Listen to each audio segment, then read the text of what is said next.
Climax ಹಂತಕ್ಕೆ ಈಗ ಬೆಳಗಾವಿಯ ಡಿಸಿಸಿ ಬ್ಯಾಂಕ್ ಚುನಾವಣೆ ಬಂದಿದೆ.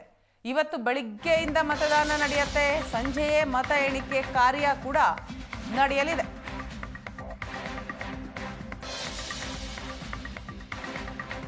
ಬೆಳಗಾವಿಯ ಡಿಸಿಸಿ ಬ್ಯಾಂಕ್ ಚುನಾವಣೆ ಸದ್ಯ ಕ್ಲೈಮ್ಯಾಕ್ಸ್ ಹಂತಕ್ಕೆ. 7 ತಾಲೂಕಿನ ನಿರ್ದೇಶಕರ ಸ್ಥಾನಕ್ಕೆ ಇವತ್ತು ಚುನಾವಣೆ ನಡೆಯುತ್ತೆ. 16 ನಿರ್ದೇಶಕ ಸ್ಥಾನಗಳ ಪೈಕಿ 9 ನಿರ್ದೇಶಕರು ಅವಿರೋಧವಾಗಿ ಆಯ್ಕೆಯಾಗಿದ್ದಾರೆ. ಕ್ಯಾಂಪ್ ಪ್ರದೇಶದ ಬಿಕೆ ಮಾಡೆಲ್ ಸ್ಕೂಲ್ನಲ್ಲಿ ಮತದಾನ ನಡೆಯುತ್ತೆ. ಬೆಳಗಾವಿ ಎಸಿ ಶ್ರವಣ್ ಕುಮಾರ್ ನಾಯಕ್ ನೇತೃತ್ವದಲ್ಲಿ ನಡೆಯುವಂತಹ ಚುನಾವಣೆ.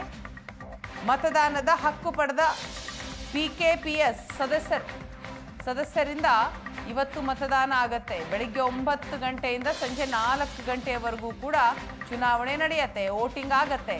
ಯಾರೇ ಮತ ಬಹಿರಂಗಪಡಿಸಿದ್ರೂ ಕೂಡ ಆ ಮತ ಅನರ್ಹವಾಗತ್ತೆ. ಕ್ಲೈಮ್ಯಾಕ್ಸ್ ಹಂತಕ್ಕೆ ಬಂದಿದೆ ಬೆಳಗಾವಿಯ ಡಿಸಿಸಿ ಬ್ಯಾಂಕ್ನ ಚುನಾವಣೆ. 7 ತಾಲೂಕಿನ ನಿರ್ದೇಶಕರ ಸ್ಥಾನಕ್ಕೆ ಇವತ್ತು ಚುನಾವಣೆ ನಡೀತಾ ಇದೆ.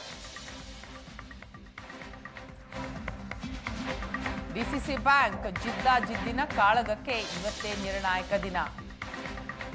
ಮಾಜಿ ಡಿಸಿಎಂ ಲಕ್ಷ್ಮಣ ಸವದಿ ಜೊಲ್ಲೆ ಕತ್ತಿ ಭವಿಷ್ಯ ಇವತ್ತೇ ನಿರ್ಧಾರ ಆಗುತ್ತೆ. ಅಥಣಿಯಲ್ಲಿ ಸವದಿ ವರ್ಸಸ್ ಮಹೇಶ್ ಕುಮಟಳ್ಳಿ ನಡುವೆ ಫೈಟ್ ನಡೀತಾ ಇದೆ. ನಿಪ್ಪಾಣಿಯಲ್ಲಿ ಅಣ್ಣಾ ಸಾಹೇಬ್ ಜೊಲ್ಲೆ ವರ್ಸಸ್ ಉತ್ತಮ್ ಪಾಟೀಲ್ ನಡುವಿನ ಕಾಳಗ. ಹಾವೇರಿಯಲ್ಲಿ ಹುಕ್ಕೇರಿಯಲ್ಲಿ ರಮೇಶ್ ಕತ್ತಿ ವರ್ಸಸ್ ರಾಜೇಂದ್ರ ಪಾಟೀಲ್ ನಡುವೆ ಫೈಟ್ ಇದೆ. ಕಿತ್ತೂರಿನಲ್ಲಿ ಸಹೋದರ ಸಂಬಂಧಿಗಳ ಜಿದ್ದಾಜಿದ್ದಿನ ಹೋರಾಟ ನಡೆಯುತ್ತೆ. ನಾನಾ ಸಾಹೇಬ್ ಪಾಟೀಲ್ ವಿಕ್ರಮ್ ಇನಾಮ್ದಾರ್ ನಡುವೆ ಜಿದ್ದಾಜಿದ್ದಿನ ಫೈಟ್ ಇದೆ. ರಾಯಭಾಗದಲ್ಲಿ ಹಾಲಿ ಅಧ್ಯಕ್ಷ ಅಪ್ಪ ಸಾಹೇಬ್ ಕುಲಗೋಡು ಸ್ಪರ್ಧೆ ಇದೆ. ರಾಮದುರ್ಗದಲ್ಲಿ ಶ್ರೀಕಾಂತ್ ಢವಣ ಮಲ್ಲಣ್ಣ ಯಾದವಾಡ ಇವರ ನಡುವೆ ಫೈಟ್ ಇದೆ. ಶಾಸಕ ಅಶೋಕ್ ಪಟ್ಟಣ್ ಬೆಂಬಲ ಯಾರಿಗೆ ಅನ್ನೋದು ಸದ್ಯದ ಕುತೂಹಲ. ಬೈಲಹೊಂಗಲದಲ್ಲಿ ಇಬ್ಬರು ಮಾಜಿ ಶಾಸಕರ ನಡುವೆ ಭರ್ಜರಿ ಪೈಪೋಟಿ ಇದೆ. ಮಹಂತೇಶ್ ದೊಡ್ಡಗೌಡರ ಹಾಗೂ ವಿಶ್ವನಾಥ್ ಪಾಟೀಲ್ ನಡುವೆ ಜಿದ್ದಾಜಿದ್ದಿದೆ. ಬಹಳ ಕುತೂಹಲಕ್ಕೆ ಬಂದಿದೆ ಡಿಸಿಸಿ ಬ್ಯಾಂಕ್ ಚುನಾವಣೆ. ನಿರ್ಣಾಯಕ ದಿನ ಇವತ್ತು.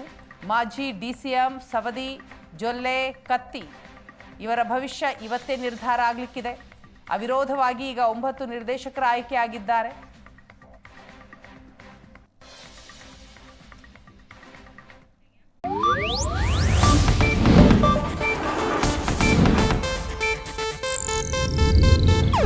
ಇದು ಏಷ್ಯಾನೆಟ್ ನ್ಯೂಸ್ ನೆಟ್ವರ್ಕ್ ಪ್ರಸ್ತುತಿ.